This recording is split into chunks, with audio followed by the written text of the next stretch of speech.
reflect and commemorate the 60th anniversary of Black Tuesday. I am Dr. Christopher Curry, your moderator, and I wish to acknowledge our distinguished guests, the Honorable Glenys Hannah Martin, Minister of Education, Technical and Vocational Training, Lady Dame Marguerite Penling, Permanent Secretary Lorraine Ambrister from the Ministry of Education, Technical and Vocational Training. We have with us also Paiswell Forbes, Executive Chairman of the Broadcasting Corporation of the Bahamas. We also have Phyllis Barron, OAS Country Representative.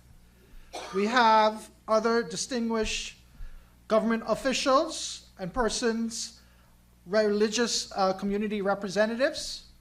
We have A.D.E. Baker from the Department of Education, my comrade in arms in many respects. We have here university administration, including Dr. Walterio Tacarol, UB faculty and students, other invited guests and distinguished persons, including my successor at AMMC Executive Director, Mr. Don Cornish.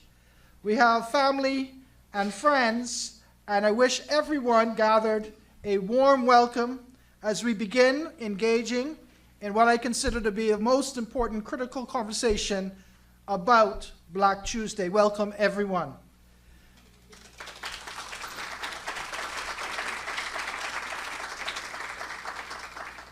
I would be remiss if I didn't mention my very supportive dean, Dr. Thalia Micklewhite. Appreciate all that you've done for us. Please rise for the singing of the national anthem by Mr. Rashad Cunningham, a music teacher at Judith P. Thompson Primary School. And I want you to remain standing because following the national anthem will be an invocation offered by Reverend Dr. Philip Stubbs, who is a religious studies adjunct here at the University of the Bahamas.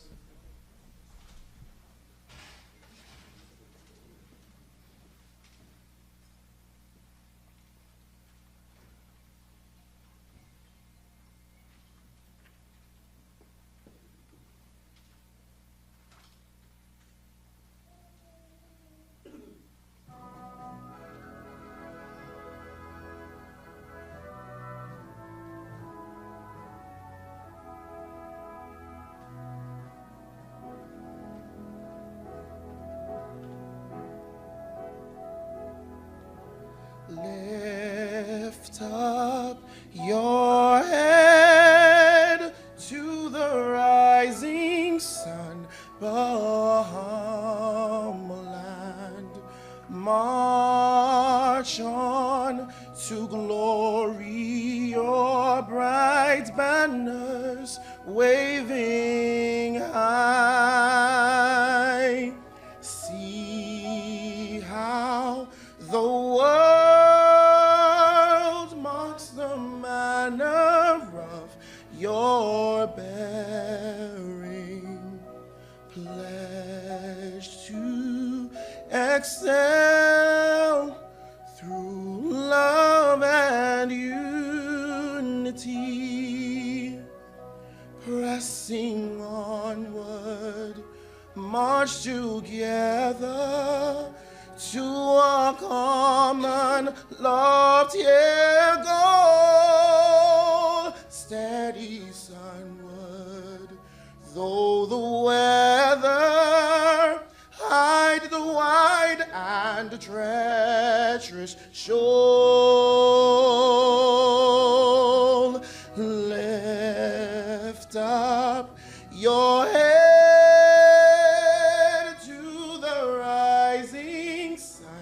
Bahamaland, till the road you've trod lead unto your God. March on,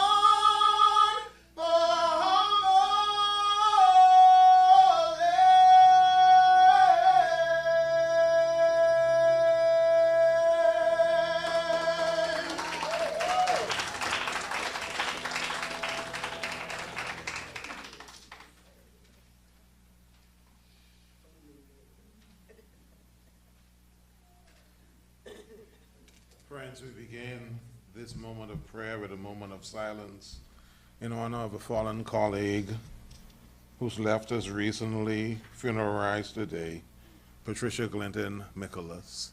Let us enter into the moment of silence right now, please.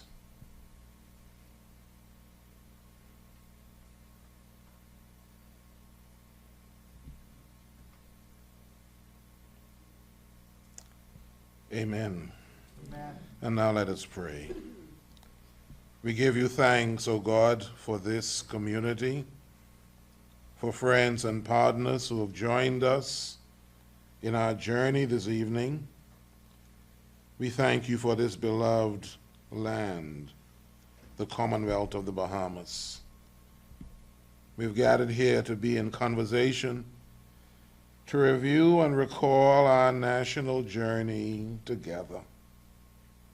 We pray that as we share together, there might be cogency and comprehensiveness, that there might be a constructive element to our words and to our thoughts before your sacred presence.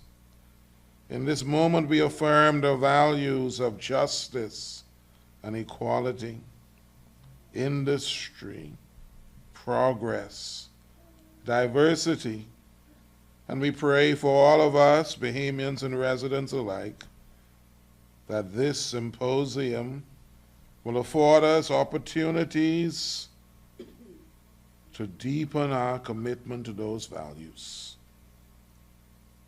Amen.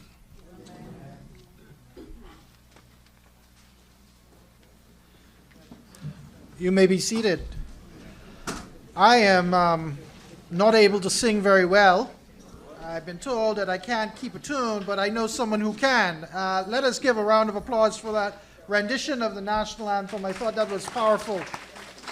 And equally powerful and cogent and important was our prayer, the invocation brought by my friend and colleague, Dr. Philip Stubbs, who was appropriately able to allow us to honor a fighter, an activist, a cultural icon, and my good friend, Patricia Clinton Nicholas. So thank you very much for your prayer.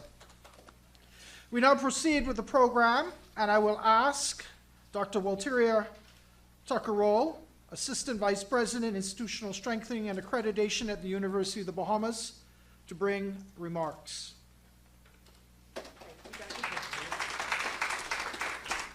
Good evening.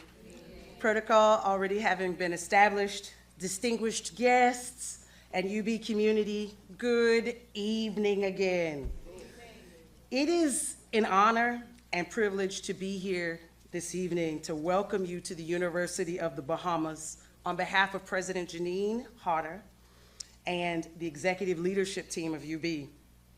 We gather at this important event to recognize the milestone anniversary of a watershed event in Bahamian history, Black Tuesday.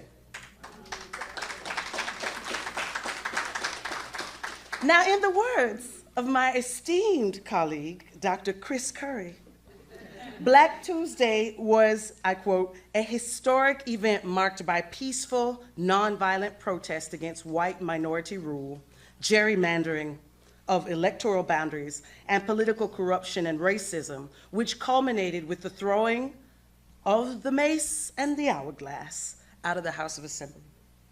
Gathered in the streets below were hundreds of protesters who proceeded to march to the Southern Recreation Grounds, where anti-racist speeches and demands for reform of the electoral system were delivered to throngs of onlookers. Dr. Curry and the other members of the committee charged with honoring and revisiting this important day by organizing this symposium, you see, they're all reminding us of the importance of marking seminal events, studying our, and when I say our, I mean as a resident of this land married to a role, our history, and debating that the impact of all of that and what it has led to for this day. I am proud as a faculty member and a leader here at UB that this is the work and the role of our national university. Beyond the conferring of degrees, making tertiary education of high quality accessible to young Bahamians, and the provision of a pipeline of talent for our economy, a national university must study, research, honor, debate, create, and cultivate along a spectrum of topics and needs of Bahamian society, documenting, debating, and honoring our history are important branches of that spectrum. National development is our essential purpose at UB, and we do it one student at a time. We do not progress, develop, and move forward, however, without knowing who we are and where we have been. That is what makes symposia like this a hallmark of what it is to be a national university. So I know we will all be edified and enriched by tonight's proceedings and the presentations and the scholars speaking tonight. And so I welcome you all.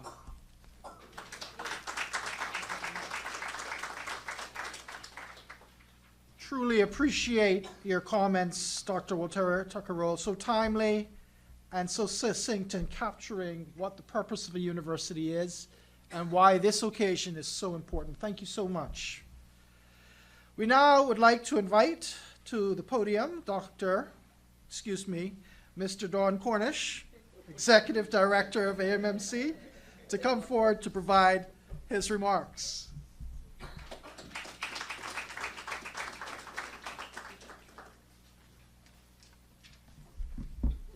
Good evening. Good evening. Please allow me to stand on the existing protocol and to say good evening, but I would want to pause just for a minute to say thank you to the fallen colleague of yours and a lecturer here at the College of the Bahamas for me some time ago, the late Patricia Clinton McCullers. She taught me several courses as an English major, and I am eternally grateful. Tonight's event marks an opportunity to talk about the cliches that very often we hear in the political spectrum. The voice of the people is the voice of God. The people have spoken. The power belongs to the people. The will of the people. We must seize the moment and rise to a cause greater than ourselves. And in this moment, we must be equal to the task. We are but, I guess, a generation and a half removed from Black Tuesday.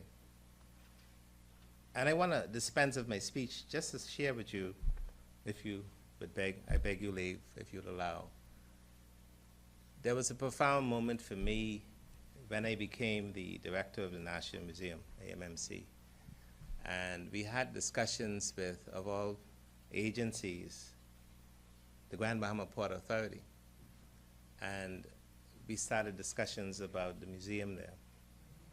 And at the time, it was the Churchill Square, the square just on the outside, just feet away from the actual museum, which is now finished and awaiting the curatorial work.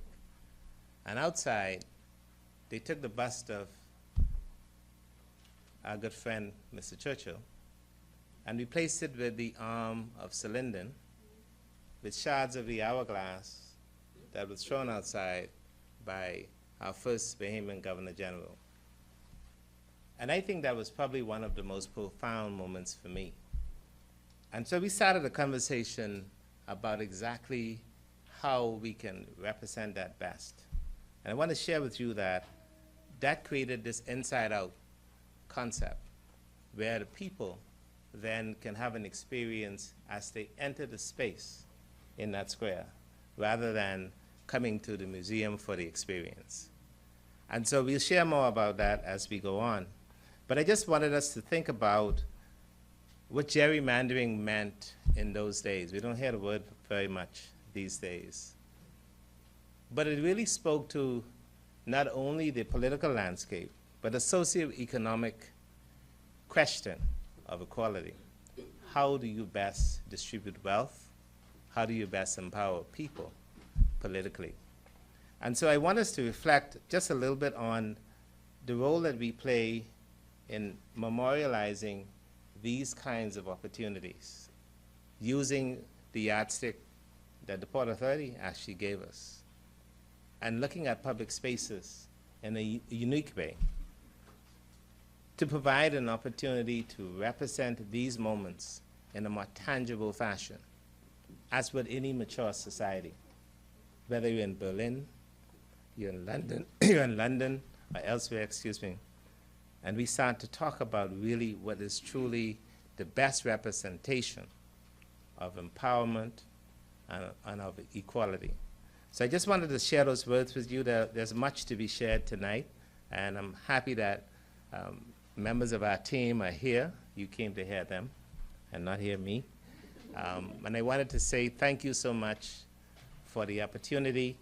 We have a number of things being planned. I'm sure the minister will share the National Museum story. And that's a part of representing the moment of Black Tuesday in a more meaningful fashion from that aspect of our history and our evolution, and if you may, the revolution politically that led to where we are today. I want to thank you so much for the privilege of sharing these few words with you, and I hope that this is an opportunity to have more dialogue in the public space. Thank you very much.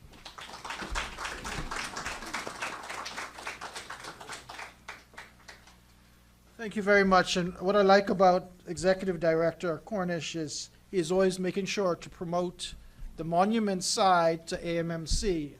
AMMC is the protectors of our patrimony, and I'm so glad that he's able to raise awareness. I'm so happy that you mentioned that powerful image in that square of both the mace being held by Pinling and the hourglass with Milo Butler. We cannot forget our forebearers, the persons that fought so hard against so many obstacles to get us to where we are today. So thank you very much, Director Cornish. Truly appreciate your words.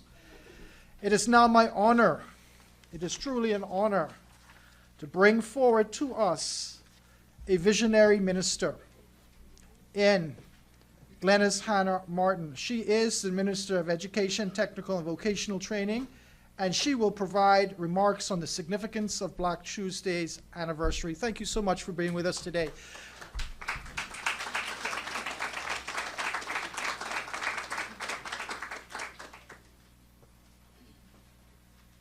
Thank you very much, Dr. Curry. I asked him how long should I be, and he said 40 minutes is fine, so.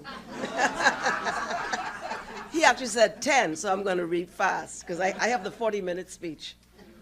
But I wish to recognize all who are here assembled, including, I see Dame Marguerite, one of our historical figures in the movement, Permanent Secretary, the Director, all of the members of the University of the Bahamas. I see the Secretary General for the Progressive Liberal Party, who's also joined us, and Pearl Baker from the Ministry of Education, who has had a pivotal role in so many things in terms of our history. But anyway, to understand the events of Black Tuesday, they must be seen in the context of a complex and dynamic backdrop. At the foundation of the entirety was an oppressive and corrupt oligarchy, and a majority population that was becoming continually restless and overtly resistant. This restlessness was being fueled by regional and international events, such as the civil rights movement in the United States of America, and the internal workings at the social, economic, and political levels, including the emergence of a new class of educated Black Bahamians and organized groupings both at the political party level and amongst workers' groups. The country was largely undemocratic, with at one point, most people and all women were unable to participate in the electoral process, where companies could vote, and in some instances, select individuals would be voting multiple times in different places. Corrupt electoral practices were the order of the day, including gerrymandering of boundaries, bribery, and corruption. The economy was controlled by a collection of very wealthy white businessmen who, it seemed, saw the legislature or the parliament as a convenient forum to create policies to facilitate their economic aims and self-interest generally, and to sustain a repressive society where the majority of the population had limited access to education and health care, and with little hope of participating meaningfully in the economy. And then, the first political party was formed in 1953, the Progressive Liberal Party, then led by H.M. Taylor. This was a serious paradigm shift which would change the course of history. The formation of the political party was to have a profound coalescing and unifying effect. The political party was fully organized, had advocates who aggressively articulated a vision. A platform was developed which provided a roadmap to a new Bahamas. There was satellite representation through branches nationwide, from Managua in the south to Grand Bahama in the north. Meetings were held which brought people in the various communities together. A newspaper, the Herald, was in circulation, which carried its message at the grassroots level. By 1956, the party would be led by a young black lawyer, one Lyndon Pendling, who emanated from over the hill and brought a new and dynamic face and articulate voice to leadership. In that year, candidates were fielded in a general election. 6 of its candidates succeeded at the polls, the Magnificent Six. At the same time, labor was organizing. The Bahamas Federation of Labor was moving through and encouraging workers to organize into vested interest groups, the same time led by Sir Randall Fox. These two organized movements combined on a collision course with the oppressors and provided the perfect storm for action. First, the general strike of 1958, when Bahamian workers took off their aprons and put down their tools and declared not a sweat. The strike was a coordinated, widespread, targeted point of action by workers across the board, fully supported by the Progressive Liberal Party. The standoff between taxi drivers and the oligarchs, which control the tour industry, was a microcosmic clash which signified the larger issue in the country. For the first time ever, picketers went on Bay Street, the center of power of the white oligarchy, and could be seen with their provocative placards outside shops owned by powerful merchants and political figures. And at the opening of Parliament, hundreds of workers gathered and booed the Bay Street Boys and the British governor himself. This would not have happened. In 1960, the number of elected members from the Progressive Liberal Party increased to include one A.D. Hanna. Also, in the historical mixology at the time was the suffragette movement, which was actively underway, a bipartisan movement led by Mary Ingram and comprised a cross-section of respected women whose voice ultimately became that of Doris Johnson. Women backed by the Progressive Liberal Party won the franchise in 1961, along with universal suffrage, and voted for the first time in general election of 1962. The uprooting of the status quo had begun. In that election of 1962, the proportional voter turnout was higher than ever before, with the Progressive Liberal Party garnering a total of 32,299 votes, over 26,826 polled by the United Bahamian Party. Yet, despite the result, the Progressive Liberal Party was not to become the next government of the Bahamas. In fact, the party emerged out of that election with less seats than previously held before the election, despite having convincingly winning the popular vote, falling from 10 seats to 8 seats. The PLP had gained a majority of the votes, but only a quarter of the seats in the House of Parliament.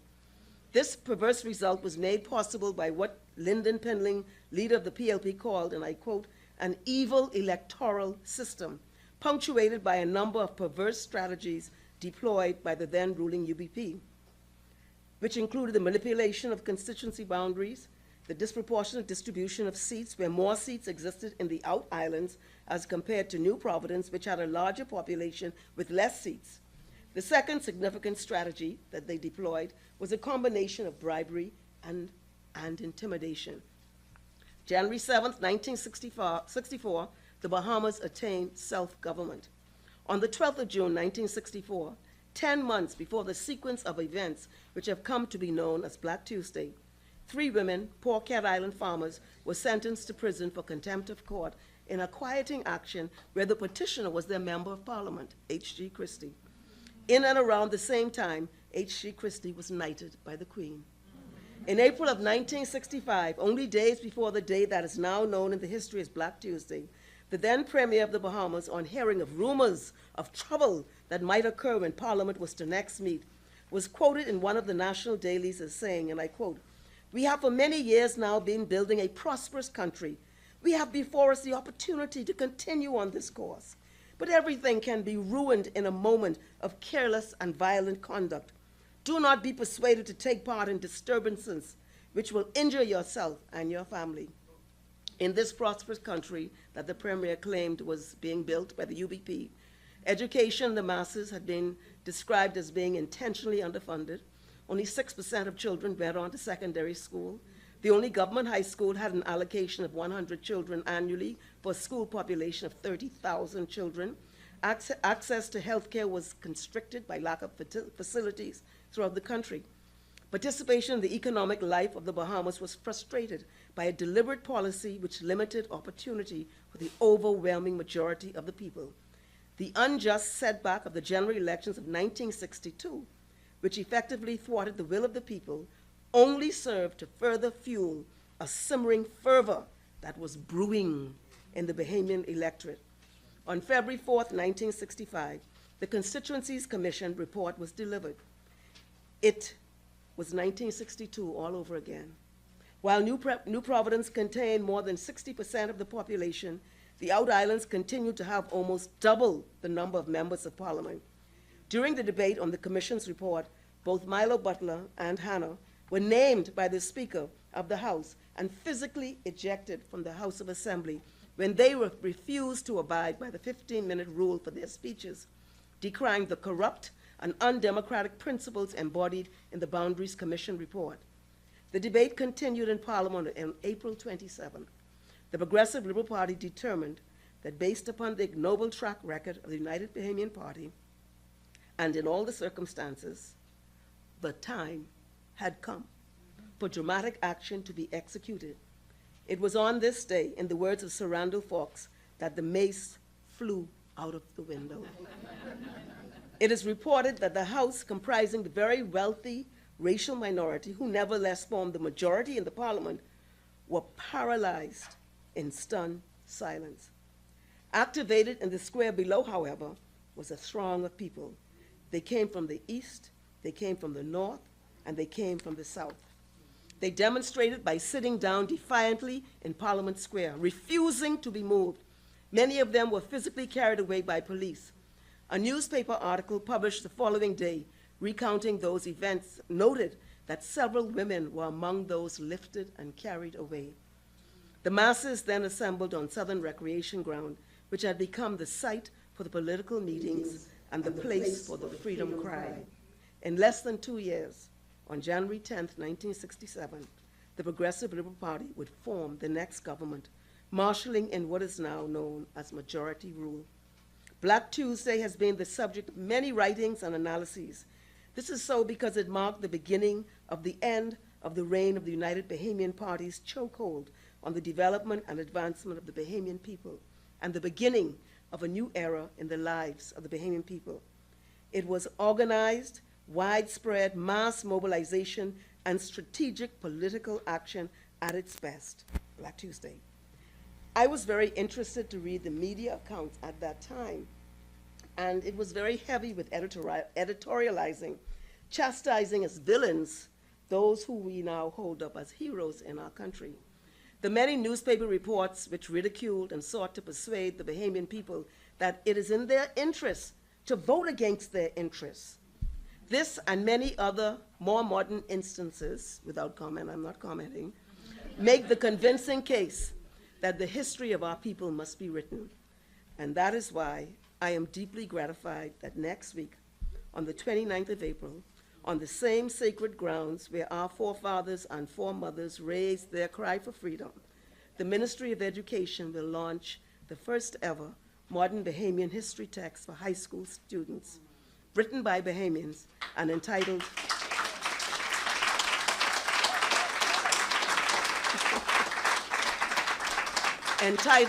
Towards a Common Loftier Goal. That sound familiar? as we have been admonished in the African proverb, until the lion learns to write, every story will glorify the hunter towards a common loftier goal. Thank you very much.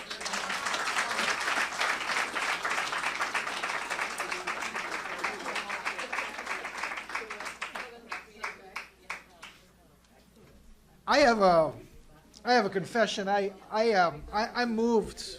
I have chills down my spine. I have tickles in my feet, and I have a sister in my church. When someone says something profound, she's the one who says, "Powerful, powerful." I want y'all to say that tonight. Powerful, powerful. I don't have the power or the ability to confer an honorary doctorate in history tonight, but you earned it in what you said tonight. Minister, so thankful for your comments, and I love the way you contextualize the whole movement. And like we've been saying, you can't look at Black Tuesday in a vacuum or in isolation. You have to look at the larger movement. You have to look at the corruption, the gerrymandering, the racist society that existed with a minority government, and how this moment of Black Tuesday stood up against that giant and defeated them. They were shocked. They didn't know what to do. And you articulated that today. Thank you very much. And boy, we're in for a treat still tonight. Now we're turning our attention to our panelists. And I have the pleasure of introducing them. As I introduce you, if you could come and take a seat. We have, first of all, Ian Martin. He has earned a bachelor degree in anthropology, and he currently works at AMMC as an assistant archaeologist. And I will say this, you can come forward. It is fitting that his background is in anthropology, because I've been told, the little secret was slipped out, that you're providing an anthropological perspective on Black Tuesday. So thank you. Someone told me that, a little birdie. We also have, coming up next, Mr. Sidney Sawyer. He is a history teacher at the government high school. I stand corrected. I'm sure all the people who are saying the also attended the government high school. I went to Queen's College, by the way. Sidney Sawyer, he has a love of history and has excelled in inspiring a new generation of students to share his passion. So he will be discussing the repercussions of Black Tuesday as it moved forward towards majority rule. Sidney, if you could come forward. Then we have Mrs. Anae Thomas. She holds a bachelor's degree in history from UB. And I taught her, so she's mine. I'm just kidding. She is currently also an assistant archaeologist at AMMC, and she will be focusing on a gendered perspective, giving light to the role of women in the Black Tuesday moment. Come forward. And I see Mr. Athemabo is coming forward already. He took a head start. That's okay. Mr. Bo is currently the deputy chair of the Broadcasting Corporation of the Bahamas. He was at one point the regional manager of the Bahamas Tourism Office in Atlanta. He also was the president of the Bahamas Commonwealth Baseball Federation. He is also a PLP stalwart counselor and a justice of the peace. The man holds many titles. Let's give him a round of applause. I have to say one more thing about Mr. Bo. Mr. Bo, you notice that most of the people here are perhaps a little younger than you. The reason why Mr. Bo is sitting on this panel is he was there. He was actually an eyewitness to Black Tuesday. I talked to him on the phone about 4 weeks ago. I was trying to get something from him. But when he started to tell me his story, I said, man, I got to put you on the panel. So I'm happy to have Mr. Bo with us. Let's give our panelists a round of applause. And we are going to go in the order in which I asked you to come forward. So Ian, you're coming up first. You can speak into the panel mics right there if you wish. Right, can you hear me there? Is that all right? No? Leon? They're on. Leon? You hear me? I'm gonna lean across.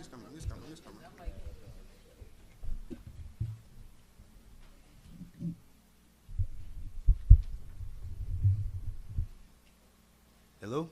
All right, I think that's it. Good night, everyone. I hope everybody's well. As Dr. Curry mentioned, my name is Ian Martin. I'm an assistant archaeologist with Antiquities, Museums, and Monuments Corporation. I hope today to thread together some insights from history, anthropology, and some of the recent source work we've been doing, looking back into Black Tuesday, now 60 years on, almost 60 years on from that moment. And I hope to bring some reflections as to what that means for the current moment and how we think about these issues going forward. So in the North American anthropological tradition, ethnography, or writing about cultures, has evolved to put an emphasis on a concept called reflexivity, which means that as a person who studies a topic, you reflect on your position with relative to that topic. And so I would be remiss if I didn't begin with first situating myself within all of this. From the vantage point of looking back, as I said, 60 years on, and from the vantage point of someone who grew up with the folklore of Black Tuesday, my grandmother especially was very often talked about it, and who was lucky enough to call one of the expelled members during that saga of my grandfather, that's Adi Hanna. So this is offered humbly, and it's reflection on the symbols of that day. I would argue that one of the reasons Black Tuesday features so prominently in the foundational legend of the Bahamian nation comes not because it represented a political victory per se, but because it represented a dramatic realignment of the system of symbols, which informed ideas of economic ownership and the collective belonging of everyday Black Bahamians. In fact, it could be said that Black Tuesday truly marked the moment when Bahamian Blacks became Black Bahamians.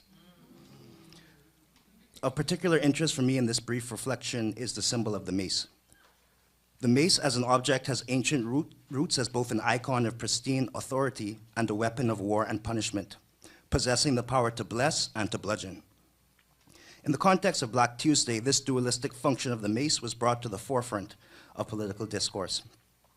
In fact, in some of the early scholarship following this event, coming out in the 80s, the Black Tuesday was referred to as the Mace Incident, which I think strips it of some of its power, but also indicates the symbolic weight of the mace. The mace of the Bahamas House of Assembly was acquired at the turn of the 19th century by loyalist settlers in the Bahamas. For well over a century, it conveyed British imperial authority to those deputized to manage the general affairs of the colony locally. Bahamian Blacks were largely marginalized from active representation therein.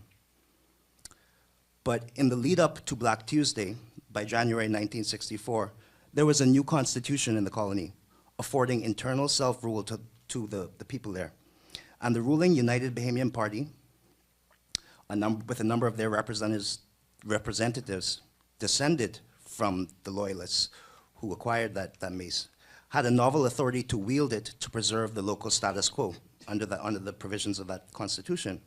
But on the flip side of that, this new constitution codified the rights of the Black Bahamian majority, opening new frontiers in the long-standing fight for the dignity of Black labor and bolstering the demand for the equitable economic and democratic participation of all Bahamians. By 1965, the Bahamas and the world was very different than when the mace arrived 165 years before. The familiar trope of Black incompetence, echoed ironically by former leader of the PLP, Cyril Stevenson, when he said that Black people will never follow a Black man. They must always have a white or a mulatto to lead them. Offered as justification for the disenfranchisement of Black people was wearing very thin. Black Bahamians, through generations of struggle, had acquired education, become proficient in trade, and critically been exposed to global anti-colonial and anti-racist movements, especially of Africa and her diaspora.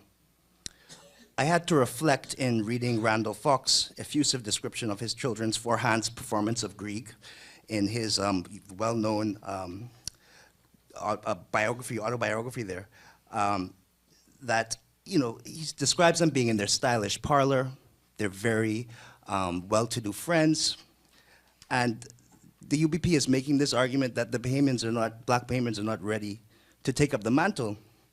But it must have been bewildering for them, or at least irksome, to be faced with people of this caliber who had traveled the world, who had gained an education, and who had overcome circumstances designed to keep them from advancing. At that time, I imagine the mace was looking less like the inert and immovable seal of British imperial authority that it was intended to be, and more like a tarnished hunk of metal, an emblem of an order that had steadily corroded over time. Perhaps aware of the precarious position of this authority, the UBP relied on the strategy of suppression with concessions. The aim was to subvert and placate the masses while avoiding rocking the boat, so to speak. This expressed itself as a paternalistic strategy of offering superficial concessions, the development of minimal number of public schools, promises of low-cost housing, etc., while at the same time using the force of government to disrupt the advance of labor and reinscribe traditional racial dynamics. They paid lip service to concern about civil rights struggles in the United States, while at the same time strong-armed opposition to gerrymandering, seeking new ways to undermine the democratic principle that one person has one vote. So in reflecting on the theme of this night, which is "We shall overcome," the symbolism of the mace and the enduring resonance of Black Tuesday, I turn to the now famous quote of Sir Lyndon Oscar Pinling, uttered in the House on 27th April 1965. "This mace is the symbol of authority, and the authority on this island belongs to the people, and the people are outside." The complicated nature of the mace's authority was brought home to Bay Street, itself a complicated symbol of authority, and weaponized to bring down, in the eyes of Black Bahamians, the authority of the ruling class. As Martin and Storr, who've done recent scholarship on this topic, highlight in their article Demystifying Bay Street, the drama that played out on Bay Street during this period and the script that the key actors followed during the debate in the House and the protests outside the House was key to convincing the Bahamian people that Bay Street's grip on the Bahamas was weakening, and that the PLP, by then firmly established as the party of the Black majority, could defeat the UBP. Throwing the mace out of the window of the House of Assembly resonated in a host of ways.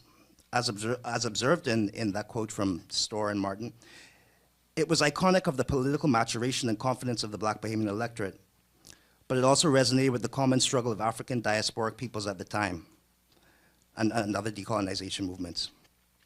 Many of the strategies employed at that time were in fact employed directly from the civil rights struggles in the United States, especially the work of Martin Luther King, with whom Bahamians marched during that time. And so in considering the symbolism of the mace, it's important that we reflect on what, not the object itself, but what it's being thrown out of the window represented for the people outside, and how that marked a significant moment in terms of the realization of confidence in being able to move forward. And I think it underscores the importance of why we do the work of history. It is not necessarily to debate issues of the past, but to be informed about where we're going in the future, to give appreciation to the ancestors, but also to understand that they passed through us to the next generation, and that is a constant and continual process. And I thank you very much, everyone, for...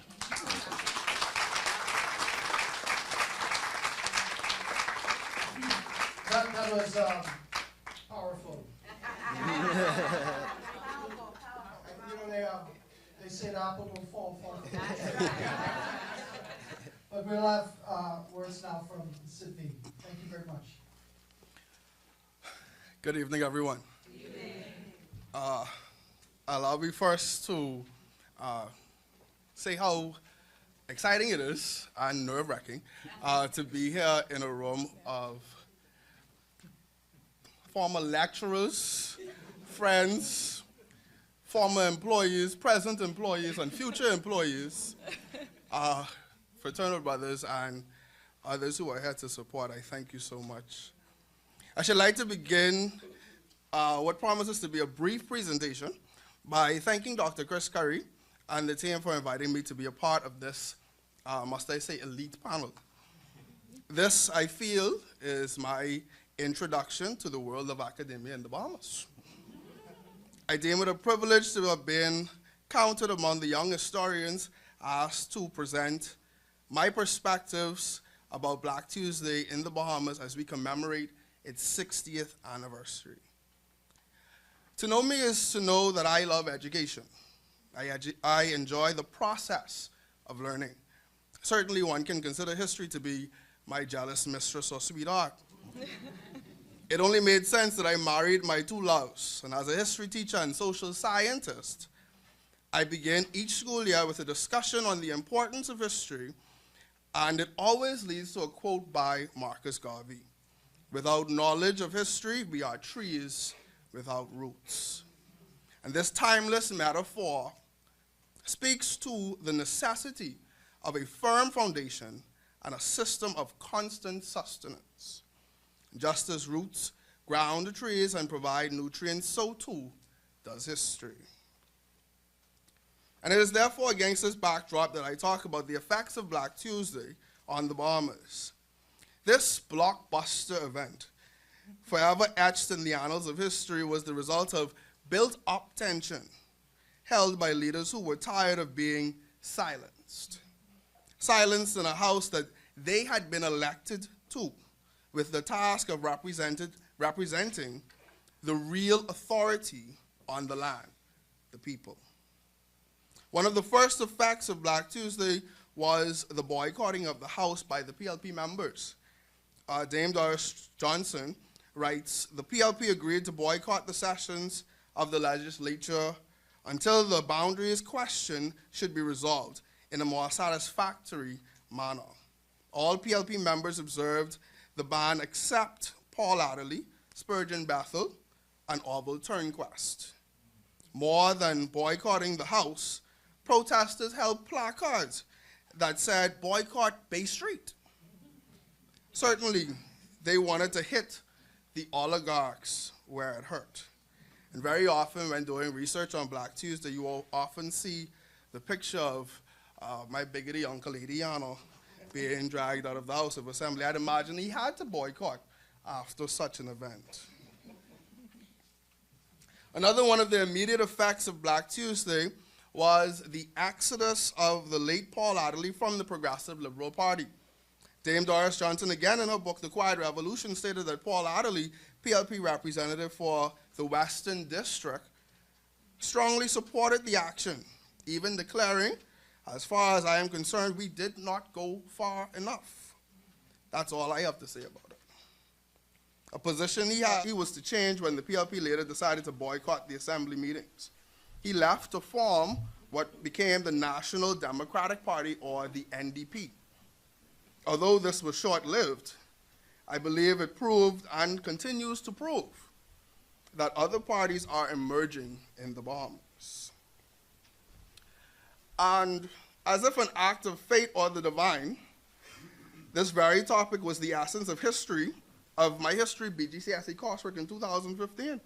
So I guess I have a vested interest in this topic. And throughout my high school research, though, we continuously referred to the build-up to majority rule as a road to majority rule. However, true to form, the Bahamas, before there's a road, we often have a little shortcut, a little pavement. So I wonder if we had the pavement to majority rule first, the cut. And by this I mean that it may have begun without what became majority rule in mind. I'm referring particularly to the revolts of the enslaved people throughout our Bahama Islands in the 1830s. Nevertheless, the road continues with events like the riot in Inagua in 1937, the Burma Road riot of 1942, the formation of the PLP in 53, the general strike of 58, the women's suffrage movement dating back to the early 50s, successive legislative changes to the government. Nevertheless, one cannot deny the indelible link between Black Tuesday and majority rule of 1967.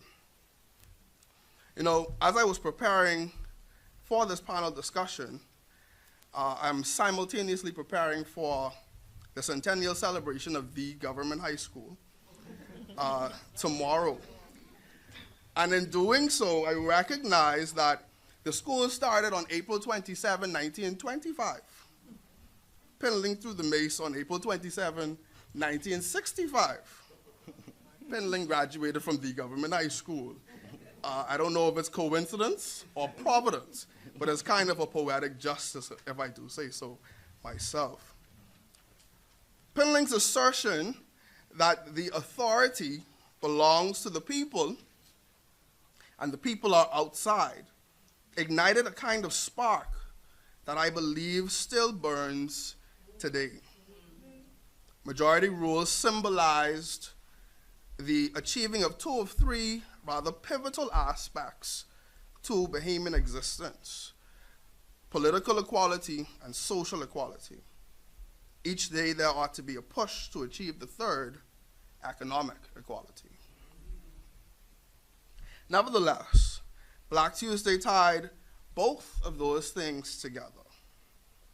Fueled by decades of social and political oppression by a government that did not look like them or feel like them, the PLP proved that it was time for a change. The echoes that day and placards lead me to believe that the people of that time felt much the same way. And in 1967, they spoke loudly. They refused to be silenced yet again. History continues and is continuing, and as such, we note that Penland said 2 years after the 65 event, Black Tuesday, that demonstrations are necessary to bring about desirable change. And I sometimes wonder who is housing the movers and shakers of our modern Bahamas to shape a history that does not just boast of selfish gain, but of national change.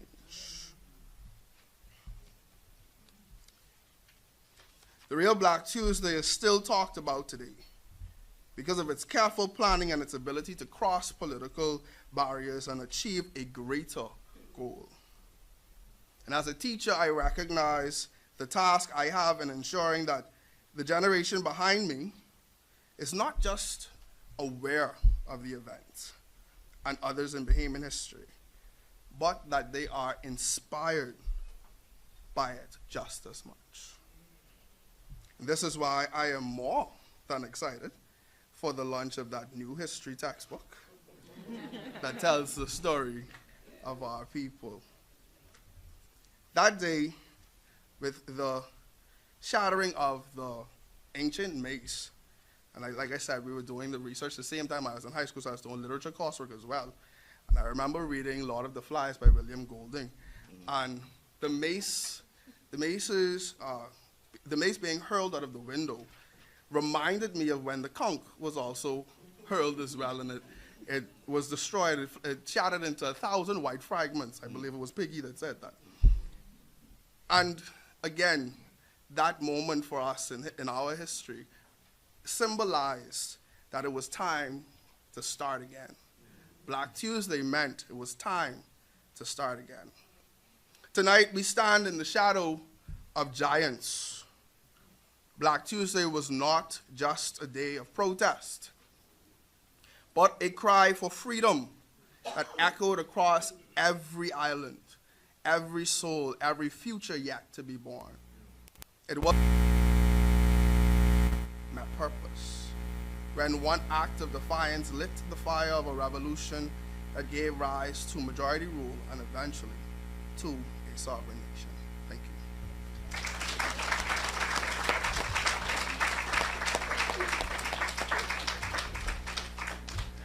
This just keeps getting better as it is. And I'm just so excited to hear young voices speaking about an important seminal moment in our country's history. But let me stop because we have our next panelist. This is May Pulse.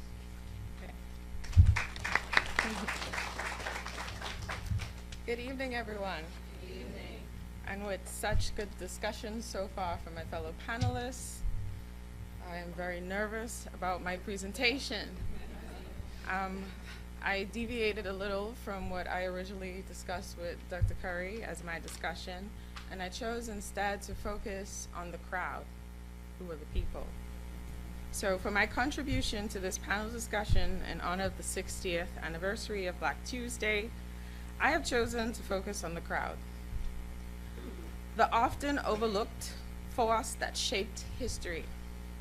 So this evening, my presentation is entitled, "The Authority is with the People, a Look into the Crowd." So over the years, countless articles, books, and oral histories have recounted the events of Black Tuesday, primarily centering the leading figures, Lyndon Pindlin and Sir Milo Butler, members of the Progressive Liberal Party, the PLP, and their actions as the defined and pivotal moment in Bahamian history.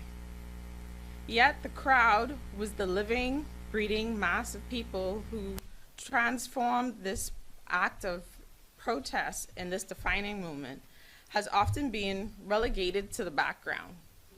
So that was my view when I came into this research, and one who is an advocate for providing voice to the forgotten or not often spoken. I chose this as a more welcome topic.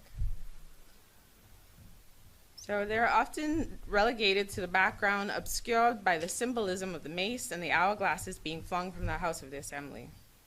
But I argue that the crowd's presence was not just incidental, it was essential. The crowd was the living pulse of the day. Their collective energy, their voices, their sheer numbers elevated the actions of Sir Lyndon Pindlin and Sir Milo Butler from a political statement into a revolutionary movement.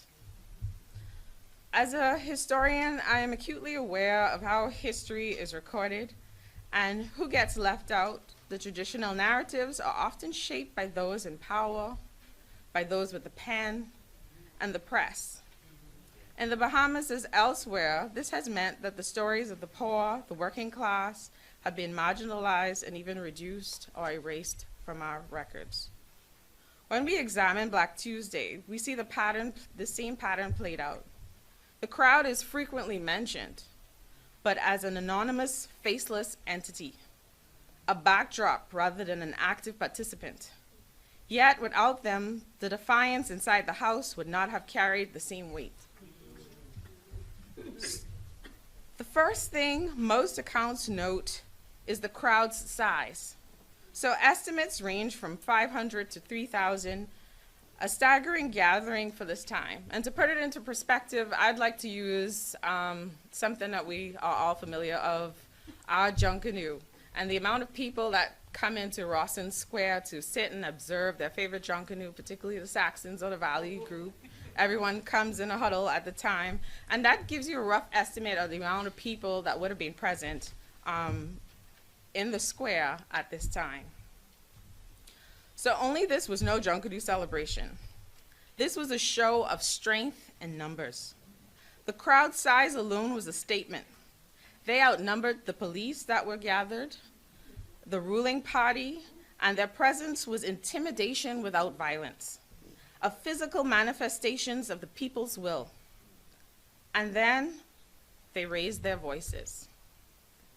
And their voices became the sound of resistance. And in my research, I realized that that sound was the boos, the laughter, and the songs that were sang on Black Tuesday. Historical accounts paint a vivid soundscape of that day, not just of political confrontation, but of cultural resistance. While the Tribune documented how the crowd booed and laughed at the UBP members as they entered the House, perhaps more powerful were the songs that united the crowd. Michael Creighton and Gail Sanders noted in Islanders of the Stream, Volume 2, the crowd was singing songs led by the PLP's chief women organizer, Doris Johnson. Other Tribune reports mention spirituals and protest songs echoing through Rawson Square, including "We Shall Overcome." the same anthem that had rallied marches in Washington just years earlier. This musical connection wasn't coincidental. It consciously tied the Bahamian struggle to the broader fight for justice across the African diaspora. When Samila Butler opened the window, it wasn't just shouts that flooded the chamber, it was the chorus of resistance. The Tribune reported the demonstrators sang hymns and protest songs throughout the morning, their voices carrying across Bay Street. Pindling himself later recalled in the book, Pindling the Life and Times of the First Prime Minister of the Bahamas, written by Michael Creighton, they didn't know what was happening, meaning the UBP members that were present in the House at the time, and for the moment they were more concerned about what was happening outside, whether the people were coming upstairs. It was this uncertainty and it was this uncertainty and concern of the crowd coming inside that brought on by the sounds of the crowd that allowed Sir Lyndon Pinland and his team to make a seamless exit to the awaiting crowd. The music served multiple purposes. It maintained morale, it created a disciplined protest atmosphere, and most importantly, signaled crowds' unwavering solidarity. In that moment when history hung in the balance, it was that distracted the UBP. It was the powerful collective sounds of the people's movements finding its voice through song and essentially bringing the crowd in the house. This musical demonstration reminds us that Black Tuesday wasn't just about the politics, but about the cultural expression as a form of resistance, a tradition deeply rooted in Bahamian experiences from slavery through to the labor movements, and now the independence struggle. The songs connected that day's protest to a much longer history of overcoming. And now I ask the question, who was the crowd? So, here we go. In this portion, I would like to attempt to recover a few of the lost voices and give faces to the nameless crowd of April 27, 1965. For too long, the crowd has been treated as a monolith, but they were individuals, men, women, children, workers, vendors, and each with their own reasons for being present on that day. Sir Etienne Dupute's editorial in the Tribune, dated April 28, 1965, provides one of the few acknowledgments of this diversity. Yesterday morning, a large number of men, women, and children marched from the Southern District to the public square. This simple description humanizes the crowd. These were not just a crowd, these were families, ordinary people who chose to stand up. Amongst the crowd were the children. And when I thought about the children being present in this moment, my first question was, why weren't they in school? My conclusion, some were likely brought by their parents who had no other care for them that day. Others may have been pulled in by the excitement and the sense of something monumental happening. A Tribune photo from that day showed a young boy holding a sign with the caption noting that organizers had encouraged children to skip school. Whether this is true or not has yet to be determined. He was absent from school like many other boys and girls that day, but he was very actively present in making history. What did they understand in that moment? Meaning the kids, what did they understand in that moment? Did they grasp that they were a part of history? We may never fully know, but their presence alone speaks to how deep this movement reached in the community. And unfortunately for us, for us, this evening we have one of those students present as a panelist to give us a bit more of insight. So I'm so grateful that I'm coming before him through his lived experience. So next in the crowd were the women. And for the women, they were the unseen backbone in this whole movement. So the women's role in Black Tuesday have been even more obscured. Few names in newspaper accounts I came across, very limited. Yet they were present. In my initial research to help prepare for this evening, the first mention of a female was Queen Victoria. Yes. So the Nassau Guardian mentioned that it was in front of the Queen Victoria statue the magistrate John Bailey stood on the police car to read a proclamation to the gathered crowd. Even in photos printed by the Nassau Guardian, women were underrepresented, despite making up a significant portion of the crowd. The Tribune, however, showed multiple photos of the women and girls holding signs with various messages in the crowd. The two most highlighted were Mrs. Arthur Hanna and Mrs. Pindling, featured in the photo caption, "Ladies air their views." Mrs. Arthur Hanna and Mrs. Pindling, wives of the two PLP representatives in the House of Assembly, were among the sign-carrying demonstrators who booed members of the House as they arrived. Michael Creighton's Pindling, The Life and Times, mentions another key woman present on that day, Doris Johnson, the PLP's chief woman organizer, and he wrote, "The crowd completely blocked Bay Street, and far from a threatening riot, they sang songs led by Doris Johnson." The Nassau Guardian also mentioned on April 28, 1965, leaving the top of the bus, Mr. Pindling and other demonstrators, including Dr. Doris Johnson, sat in the middle of the street halting traffic. And although still nameless, the Nassau Guardian captured the presence of straw vendors saying, "During light showers, demonstrators covered their heads with plastic cloths given by straw vendors who were present." Doris Johnson, the PLP's chief women's organizers, led songs in the crowd, turning protests into something almost celebratory. Mrs. Pindling and Mrs. Hanna stood at the front holding signs, their presence a quiet but powerful statement. The straw vendors lending aid in the rain. These women were not passive observers. They were active participants shaping the atmosphere, sustaining morale, ensuring the protest success, and supporting their family and political leaders. Before I conclude, I'll ask the question, what if they hadn't been there? Let us take a moment to imagine a Black Tuesday without the crowd being present. Would Pindling and Butler have acted so boldly if not for the roar of the support outside? Would the UBP have felt the same pressure if the streets had been emptied? Would there have been a Black Tuesday? The crowd transformed the events of Black Tuesday. When we revisit Black Tuesday, we must remember all its actors, not just the leaders who threw the mace out and the hourglasses, but the people who made it matter. They were laborers. They were fathers, the mothers, the students, and the vendors. They were the ones who booed, who sang, and who stood firm in the rain in unity. They were and remain the true authority. Thank you.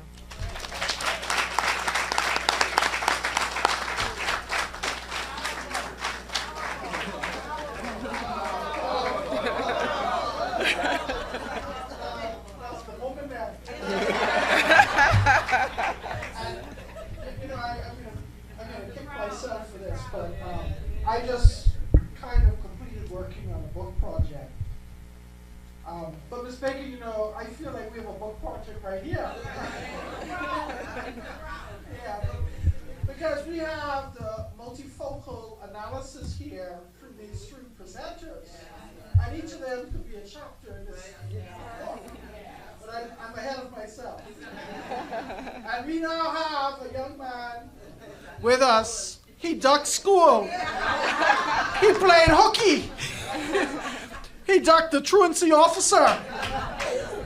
But his mother was on Bay Street. I don't want to tell you a story, but we have Mr. Bo. Athama is going to tell his story now as an eyewitness to the event. Let's give him a round of applause.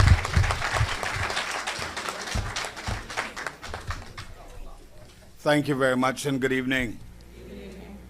I'm listening to the presenters, and they go from the, superbly articulate and then they come to the getting closer to us.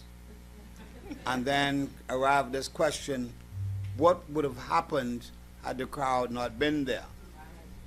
Well, if the crowd hadn't been there, we wouldn't be here. Anyway,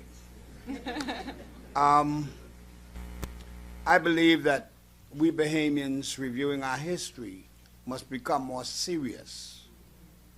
We're looking at these things as just blasé. And oh, for the grace of God, Bay Street would not look like it is today had the crowd taken a particular direction. In my case, my mother, who was a fantastic PLP, she and other women did whatever was necessary to sustain the party's momentum.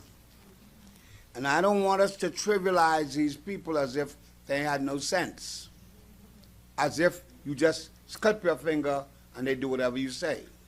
They could think. And they inspired the men to go forward. Because I'll tell you, to this day, in real politics, if you ain't see the women with you, you're in trouble. Especially if you're a pastor in a church. My mother was the best mother in the world. She mothered 9 children. And she never screamed or complained. She just sewed, made clothing for a number of persons. She said to me, I was the eldest child, and she called me, she said, Athama, I am going on Bay Street today. Something is happening out there, and I may not come back. And she said, take care of my children. Well, how you take care of the children? I mean, as a child myself, right? But to me, that was awesome, because I've never heard her speak like that before. She's a Cat Island woman, which means she ain't scared. She ain't bluffing. And Obia can't work on her because she comes from Obia country.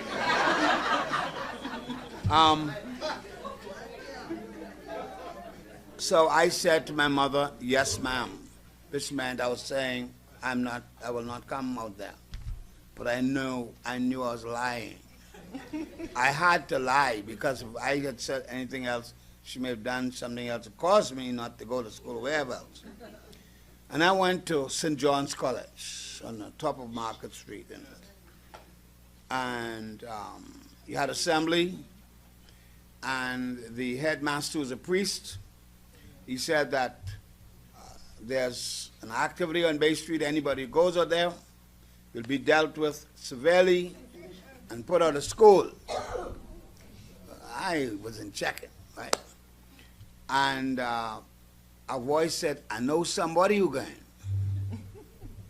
And I knew that voice. That was Dean Patrick Adderley. He later became the dean of the cathedral on George Street. He is my partner in crime in school. And so I took off my green shirt, which is really reflective of the best high school in the Bahamas. So I took off my green shirt, and I put it under my white T-shirt, and I decided to walk off the campus. Behind me was a dear friend, Minky Arrington Isaacs. And this was not a plot, wasn't a conspiracy, it looked like that. And behind him was another student named Edward Storr. And we went to Bay Street in our separate ways. You will be amazed of the role that Cat Island played in Black Tuesday.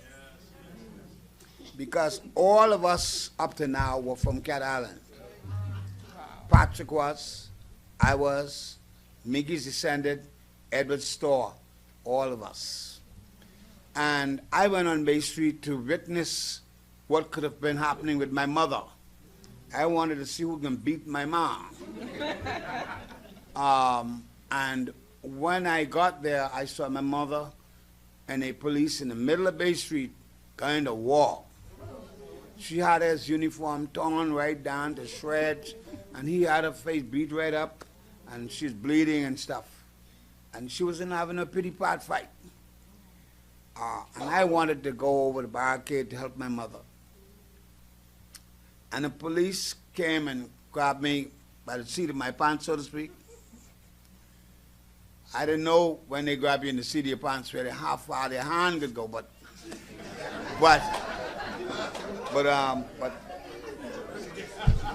I got the message.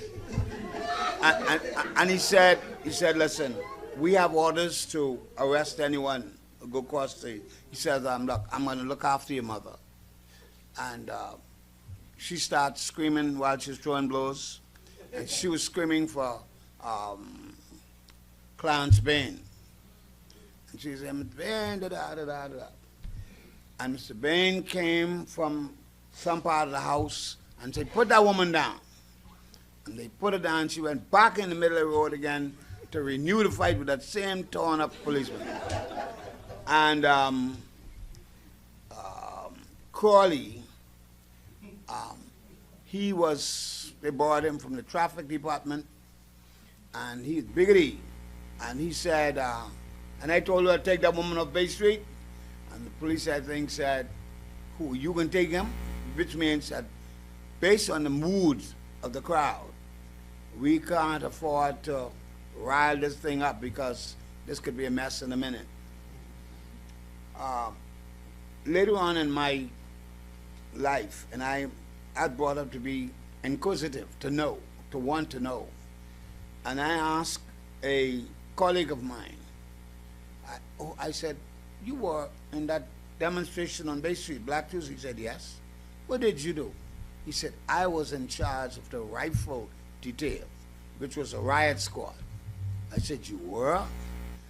With those guns and the bayonets and the shields? He said, yes.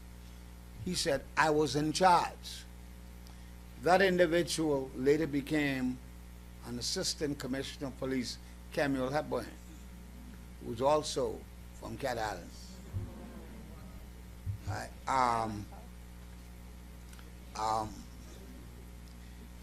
The mood, and I'm hearing how people thought the mood was on Bay Street. I don't know what some people be looking at or whatever. We were 2 inches from bloody, destruction. I saw edge tool at corners on Bay Street. Cutlasses, piled up, waiting to be used. And had we had a different leader, just a different leader, because remember when Penland went on that vehicle and he inspired the crowd to leave, he got them to leave Bay Street in 5 minutes. You can't get a Junkanoo drum, he did that drum. you understand? Yes. The UBP were vicious. And we use some strange words, but we better start thinking about the right ones.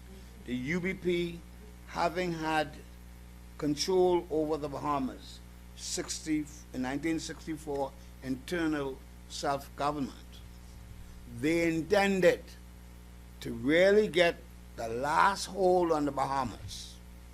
And black people would have been in trouble for years to come. And Penland and Hannah realized, don't let them do it, because you'd never get away. And I said to all of you here, some of us like to take this bourgeoisie approach. Like I met it here, it didn't have nothing to do with me. It has everything to do with you. Okay? And you women, and I say this to women in particular, it is you who inspire us. It's you who push us forward. you need to get off your easy streets and realize that this country today is far better than many of our brother and sister countries down the road. And in order to keep it level and going straight, your head need to be straight, because we are doing extremely well. I'd like to say to, as I conclude, say to you that, look, Black Tuesday is something that we need to study closely. And we need to find the names of some women. Go find it. Okay, my mother was Ina L. Hepburn. She ain't there. And she should be there. Yes. Marge Brown. She should have been there. There's a fellow, I pardon me, you know, police in here, they used to call him Bongi. But I mean, he was one of it. He's man, right? We need to call these names because they have children, and they should know that mommy did this and my daddy did that. Effie walks, okay? We have to do this, people. It's no use talking about Sir Walter Raleigh and some other people. You need to speak about your own. And the church must do a parallel study. Where was the church in all of this? Because the church that moved then don't move now. And so you need to get up and move. I'd like to thank you very much. I've enjoyed being here with my esteemed colleagues. I've heard the reference of the youthfulness versus the wisdom. I like that part. We're going to do well. We're going to surprise ourselves. And while we're doing all this, let us say congratulations to our Carifta teams. Yay. Okay? Yes. Thank you very, very much. Mr. Bowe, I've learned a lot in the conversations that we have had, but I've learned even more tonight. And I've also learned that you have a comedic side to you. I found that quite interesting, yes? Let's give our panelists a round of applause. And now we're going to have about 10 minutes, maybe 15 of Q&A. You have an opportunity, everyone here that's gathered, to ask questions of any one of our four panelists. I see a hand up over there already. Go ahead, sir. And please let us know who you're addressing your question to. I'm addressing my question to the panelists, sir. Okay. Okay. Yes. Another name that must be added to this. I would say that by way of saying our research needs to include more of the progressive liberal body. Because the progressive liberal body was the machinery used by God in bringing this revolution about. Lawrence Johnson calls it the quiet revolution, they call it the revolution about the Bahamas. That name is William Cartwright. And for some reason that name was never mentioned in our history. I was invited to a luncheon once one day by Governor General Arthur Forbes. And he had a lot of dignitaries, big shots to luncheon. He included me because I was a parish priest of William Cartwright, which is ironic because William Cartwright was a Roman Catholic, but I was his parish priest. And he went over to William Cartwright, put his hands on William Cartwright's head, and said, in this brain, party politics was started in the Bahamas. Wow. William Cartwright was the one who gave birth to party politics in the Bahamas. It was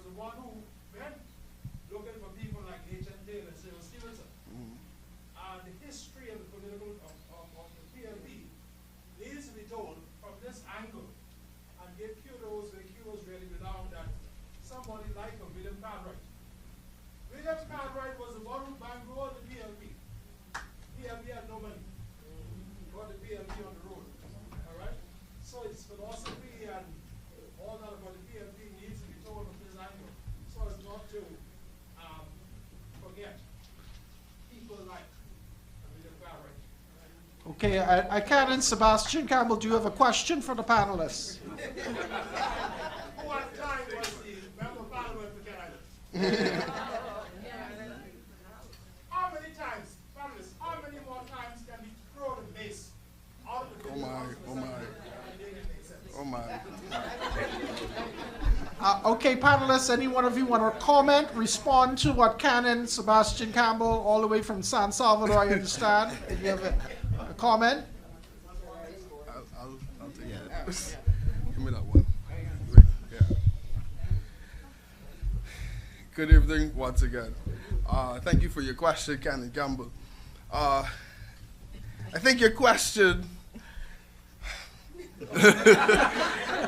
was done in an effort to, again, emphasize the importance of what happened on Black Tuesday. That the mace at the time, yes, did represent, as all of the panelists here aptly said tonight, the authority on the land. And while I do not have a number for you, I would suggest that it needs not be thrown again. Only because I think if a continuous or perpetuation of that kind of action demoralizes and takes away from the significance of the event and of the actual mace. And if we continue to just do it because it's been done before, it's going to be lost in translation. And as such, it is important that we don't throw it again, so that we can maintain its historical significance.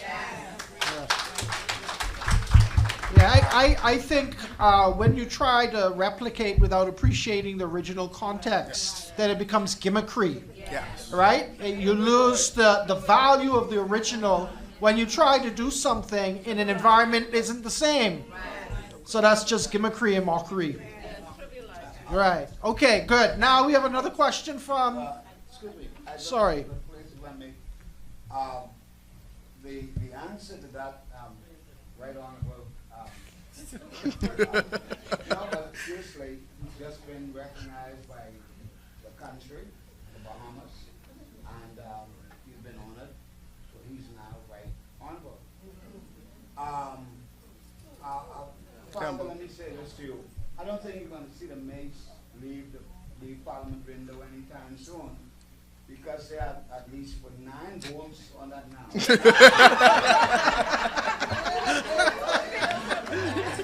You have to look up the whole desk.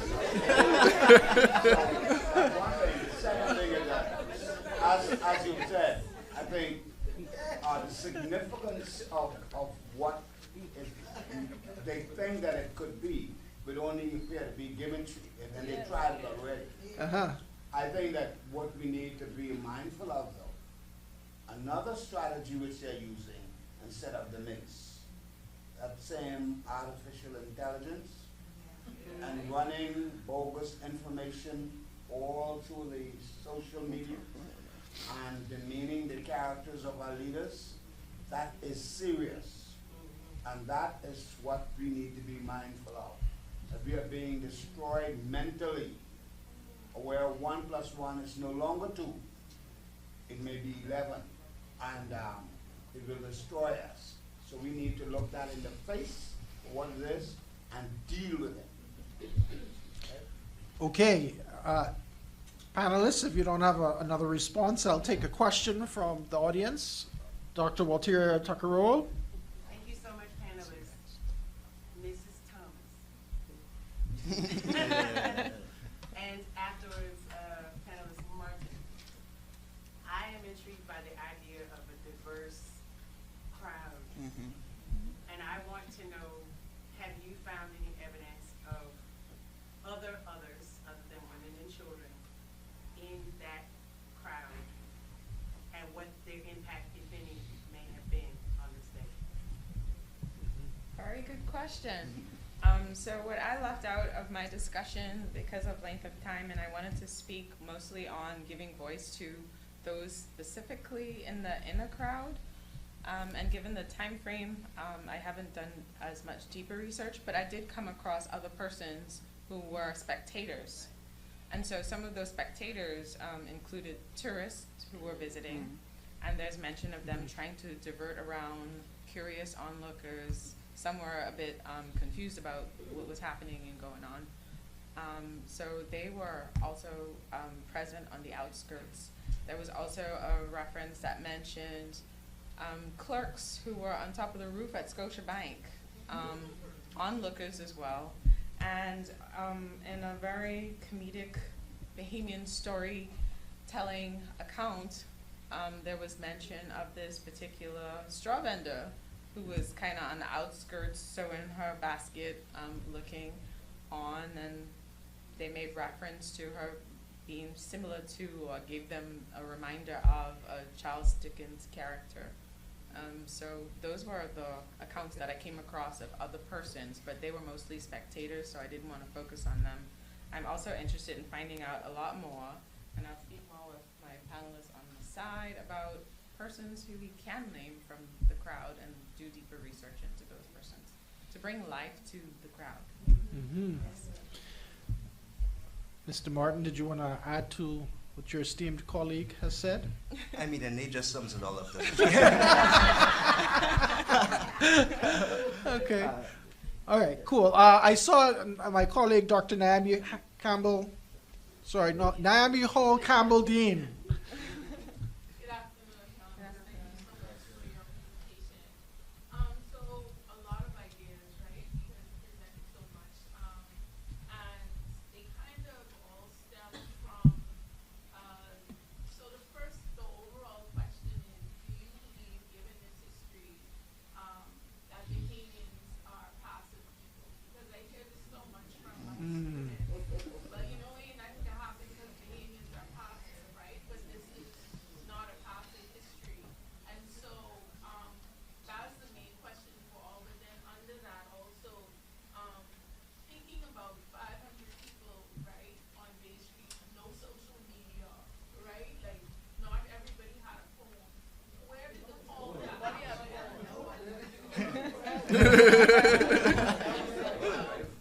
Where did the call for action come from? Other than like the church, where there are other call for action was coming from. And also, what was the role of the artist in this movement? You see like the role of the church, but were there specific artists that also played a part in this, and what was the role of them? Those are really good questions. Anyone from the panel? Y'all write it down. We'll go first. Bahamians passive. Oh, yeah. Bahamians On the issue of whether or not Bahamians are passive, in doing some of the reading into this, looking especially at newspapers, what emerged in the aftermath of Black Tuesday was a narrative from the newspapers that essentially the PLP had been directors for the people who were actors, and they had just assembled them in Rawson Square for the purpose of this political theater. I think it's more similar to the opposite of that, which is that the people had demands of their leaders. They finally had something looking like representation. And they would put fire to the feet of anybody who could come out of that house. That was not going to be acceptable to them people. And we have a long, proud tradition of resisting imposition on our freedoms. We do. I mean, let's be pragmatic now, because at the end of the day, you got people with guns, but you know, you have to fight for that dignity, and that's what the people of that they were doing, I believe. Great. If I can just add to what Mr. Martin would have said, I think historically, people have recorded the Bahamians to be passive, and I think to an extent that's been done to our detriment. Not to negate what has been deemed a quiet revolution, because I understand the reference and its title. Nevertheless, we continue to call Bahamians passive in just a simple narrative as slavery being better in the Bahamas. such a thing presents Bahamian enslaved people as passive. And nothing can be further from the truth. Just look at 1831 in Exuma. Look at, and when we think about, and everyday runaways. So thank you for that. Yeah. Right. So if slavery was so much better, and this is not my words, I borrowed this from Mr. Davis from the Pompey Museum. If slavery was so much better in the Bahamas, why did they revolt? And so that in essence shows us that Bahamians were not passive. And so to answer your question, Black Tuesday proved to us that while it could have been done peacefully, it also could have been done it could have been done violently. And like Mr. Bowe said, Pendling, and Dame Doris Johnson mentions it in the book as well, that Pendling says to us, look and see, can you tell us where this event was violent? He was able to get the crowd to move to the Southern Recreational Grounds peacefully. And so just because it was done peacefully doesn't mean we were passive. I think that was the second part of the question was the call to action. And I heard it being said by members of the audience. Certainly it had to have been by the women. Now, I have not done the extensive research as my colleagues here, but it had to have been done. It had to have been done by the women. They were they're saying, foot soldiers for that call. And because it was so organized, Black Tuesday was so organized, the call had to have gone out. That's how Mr. Bowe's mother knew she had to go. She had to go where she had to go. All right, so I believe that they would have been a part. Now, there probably were others and other means, and I'm sure Ms. Thomas may be able to say, but I'm certain women would have played a role in the call to action. If I may add, the movie with Sidney Poitier, where the white man slapped him, and he slapped him back. But that was not in the original script. He told the director, you better write me slapping him back. Because where I come from, I can't go home if the white man slaps me back. Well, that says to us that the people in his country do not tolerate certain behaviors. Now, I could domesticate this, but husband and wife will have all kind of rap in the house, but they ain't want none in the road. Because if it's in the road, the wife could carry on like a raging idiot, right? And all over the place because she can't let them see her being abused, so whatever. So you thought she was passive until he did that. So, and then the other thing we need to look at is tourism. Tourism helps to indoctrinate us and pacify us to where our level of toleration is exceptional. We could take it and we'll take it and we'll take it. Now we may send you a signal like, I think you've been taking too long here, and that means stop, okay?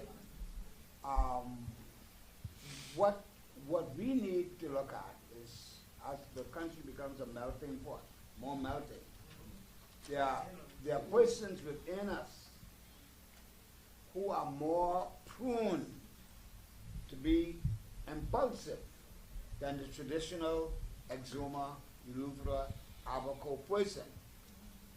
And that's why they do things like when they be in the yard, them little cuttles and things. All right, so we have to remember that there's some among us who are not as, passive, all right? But God has really blessed us. We have enough understanding and wisdom not to adopt the attitudes of our neighbors, some of our neighbors. Okay, we are on the threshold of wrapping up, but we're going to take two more questions. A hand over here. Before you go, sir, I just have to do a quick housekeeping matter. First of all, my students. Yes. Before, when all this started, they were not Bahamians. They were Africans. The passivity of Bahamians is a subject that came up, like he said, in politicizing a certain attitude. But upwards in the 60s and the 50s, we were all Africans. We were Africans. And so we were no different from any other group of Africans throughout the diaspora in our attitudes, whether we were passive or non-aggressive or whatever. We didn't share a special, particular cultural disposition. You know, we were Africans just like other Africans in other places in the diaspora and in Africa. You know, so we weren't specially. This wasn't some special feature of us. Okay, thank you, but I was trying to make a housekeeping matter, which is very important. Appreciate that comment, that intervention. I wanted to say, students in my classes, make sure that you sign the register so you can be appropriately credited for attending, number one.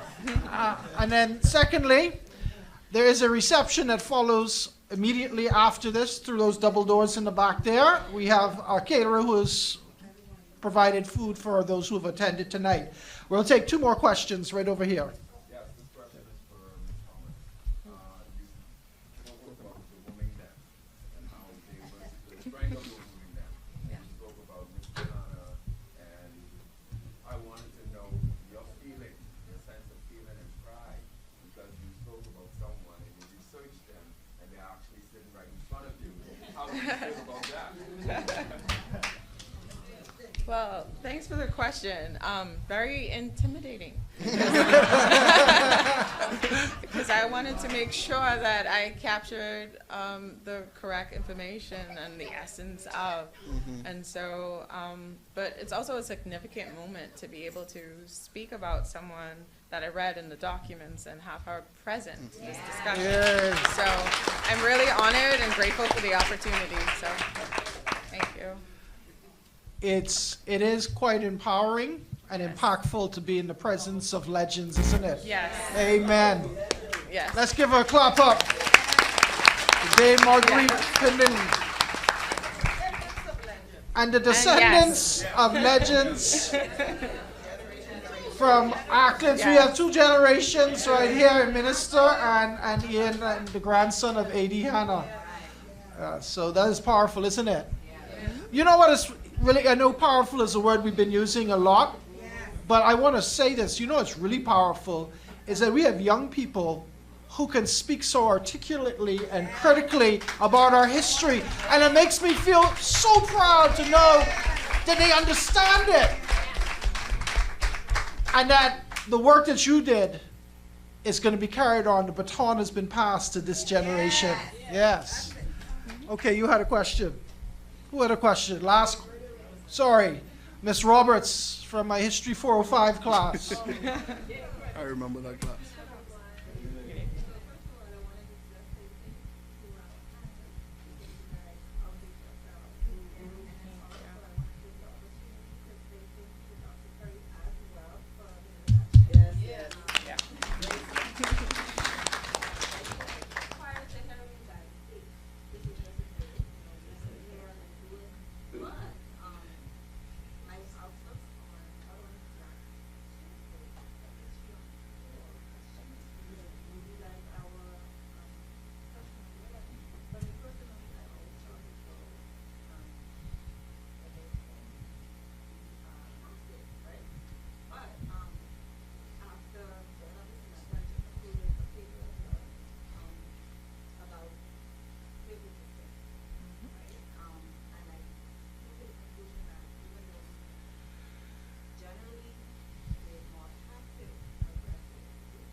I think I would be better Yeah, he served is. to tell you Yes. that. In fact, my colleague over there was just whispering. You would not believe Miss Baker was just whispering it to me. That's what you were just whispering to me. Yeah, yeah. So it's like we They say great minds think alike, and fools seldom differ. We're on the great mind side, right? So, Minister spoke about this, but I'll just say it again. On Tuesday, the 29th, that's this coming Tuesday, we are launching the long-awaited history text. First time in our country's history that we're launching a text alongside the curriculum revisions that were badly needed. I will tell you, we didn't have any curriculum to speak of since '82 change. And we are not just changing the curriculum, we're writing a history book that is written by Bahamians, for Bahamians, which will tell Bahamians who we are as a people. And it's written by 12 authors. All of them are brilliant and in their own sake, but one of them, I'm so glad you did this, again, Dr. Phillipson. One of them is I call her Dr. Patricia Clinton McCollis. This is the last thing she wrote. Chapter 6, on the margins of the margins. It's about the Family Island history, and that is her last work to be published before she passed. So that's in this text that's coming out on Tuesday. You'll see it, you'll hear it, you'll feel it, and you'll want to be a part of it. All right, so that's at 11 a.m. It's going to be at Southern Recreation Grounds, 10 a.m. 10 a.m. And there's a lot of other things going to be rolled out. I will also say that we have an exhibition event coming up on Monday at 10 a.m. in the atrium of the Kevin A. Block right here at the University of the Bahamas. This is a huge event, and so we took the time to plan the Black Tuesday moments and to have this symposium, an exhibition, and the launch of our very important textbook. So, is there a final question? Not at that time. No, they will be eventually, but that's not my purview. I am simply a consultant. The minister and the team in front of us will relay that kind of information later on. But we'll have the official launch on Tuesday. Last question for tonight. Not a question, but just keep into the same thing. We reference a couple of books during the evening, whether it be the memoirs from other folks and so forth. Where can we find those in addition to the book that will be launched? One. And then the second thing I want to advise is also something that was referenced. Be advised that who is writing the history, it isn't that naming people are passive. There's a lot of things that happen, like the Exuma riots, that went on that's not widely communicated. We assume that a lot of things are communicated, but it's not. So because the ones that are writing the history are leaving those parts out, it's only because of oral conversations that we find out about these things. Right. So it isn't that we're passive, it's just that a lot of information isn't known. Right, and again, we're addressing that with our textbook, which was long overdue, but thanks be to God and the vision of our minister, it's coming out on Tuesday. But let's have the panelists answer the question about some of the material that you referenced. Where can you find it, as a quick final point? Some of the material that I used for my research was sourced at the archives, Bahamas Archives. So you can find some of the information there. It's also the same thing for me. The archives would have provided a package that had to do with majority rule, and it had excerpts from the Tribune and others. There's the only online research that I could have come across would have been excerpts from The Quiet Revolution by Dame Doris Johnson. Okay. Okay, so I will just add, and again, P.S. is whispering this to me, I want to mention, one of the authors of this book coming out on Tuesday is actually the Director of Archives, Patrice Williams. I should promote some of our other authors. If you're an author, I see Miss Alton Stubbs is in the back. Miss Alton Stubbs, why don't you stand up for us, please?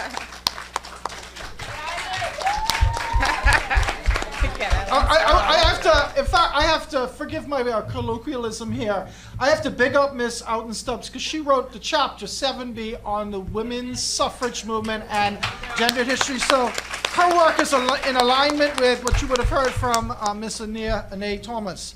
Last thing, there is an article that was cited by a few of you that I think is worth noting on Black Tuesday. It's called Demystifying Bay Street, and it's written by Virgil Storr and Nona Martin. That is a PDF. You can go on his website. Go to Google, type in Virgil Storr, and his CV, his page will come up. He's at James Madison University in the US, and all of his published work is right online, including that article, Demystifying Bay Street. It's a really good article. On that note, we are going to ask Dr. Thalia Micklewhite, Dean, School of Educational Social Sciences, to give the vote of thanks. Good night, everyone. Notice I dashed up here quickly. I know the hour's late, but events like this, we cannot forget. We shall overcome. Remembering Black Tuesday, it is a pleasure for me to offer brief but very important thank you remarks to all those who helped to keep alive in our memories this important segment of the Bahamian story of struggle and progress. We shall remember April 27th, 1965, the peaceful nonviolent protests against white minority rule. We shall remember the progress over gerrymandering of the electoral boundaries. And yes, we shall remember the fight against political corruption, racism, and that fateful day of the throwing of the mace and hourglass out of the House of Assembly. We will not forget. To our wonderful panelists who kept the memories alive this evening in their special focused ways, Mr. Arthur Mabeau, Mr. Ian Martin, Ms. Andrea Thomas, Mr. Sidney Sawyer, your journeys down memory lane and your special twists not only reminded us, but helped us to focus again on the importance of that day that changed our nation forever. Once again, thank you, audience. Let us give them another round of applause. I wish to thank all of our program participants, and I'm speaking about some who may have left already, Mr. Rashad Cunningham for the wonderful national anthem, our opening prayer by Dr. Stubbs, our remarks by our VP of Institutional Strengthening, Dr. Walter Roll, Mr. Don Cornish, Director of Antiquities and Monuments. Thank you all so very much. And a very special thank you, Minister Martin. You've earned that honorary doctorate. That was truly a wonderful, wonderful memory to help us contextualize all that happened leading up to this day. I want to say that today's events would not have happened at all had it not been for some very special persons. The consistent, visionary, and diligent work of a well-orchestrated committee have stirred our hearts tonight to remember Black Tuesday. This team was headed by none other than a dynamic and lively moderator, University of the Bahamas' head of the history department, and one of the esteemed leading historians in this country, Dr. Christopher Curry. Please, sir, stand again and be recognized tonight. And thank you so much, Dr. Curry. And of course, Dr. Curry was supported by a hard-working team of diverse persons. If you are still here, can you please stand when I call your names? Dr. Kathleen Kellogg, head of the secondary department, School of Education and assistant professor in the area of geography, history, and social studies. Ms. Rosemary Wiley from the library. Mrs. Patricia Williams from the National Archives. And of course, Mrs. Kim Alton-Stubbs. They already applauded you, but you're gonna applaud you again. Thank you very much for this committee who did the hard work. Thank you all for helping us to keep this day alive. We also want to thank very quickly members of the School of Social Sciences. This is the School of Social Sciences event for their support, Chair Richard Adderley and the administrative staff. We want to thank Business Enterprises and our cafeteria for the wonderful refreshments you're going to enjoy very soon. And indeed the senior leadership of the university, our president, vice presidents, and all of those who lent their support to make this event a success.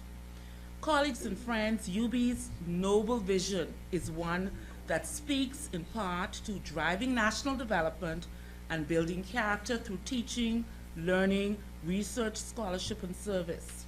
It is our mission.